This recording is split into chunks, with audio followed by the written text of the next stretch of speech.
Ikaw na naman, te. Di ba ikaw rin yung sa halo-halo? Yung sa Alexa's halo-halo.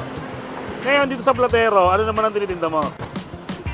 Balot, saka bilas. Sisig, binalot, tsaka ano, halo-halo din. Tikman ko tong sisig na niluluto nyo. Wow! Ay, siya na naman eh, oh. Masipag to, masipag.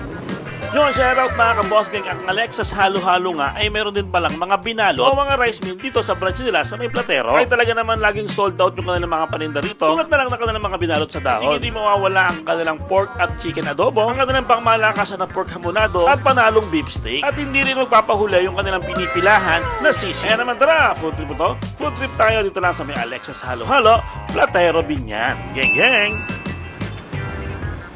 Welcome to Alexa's Halo-Halo Platero.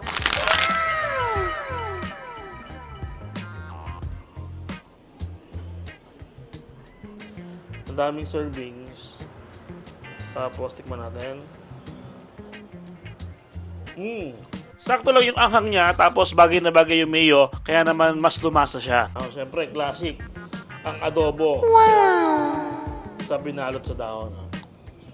Ito na yung lang. Ito pa. Malasa siya, malasa. Alam mo yung adobo niya nagmamantika. Ganun-ganun siya.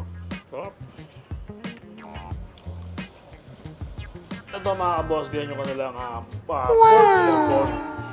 Pang lutong bahay yung dating nyo. Yun nga. Alam mo yung namiesta ka. Ganito yung lasa.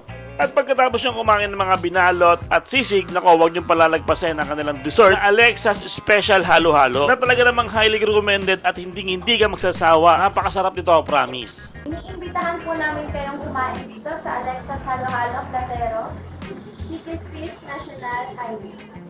Open po kami from 11 a.m. to 7:30 p.m.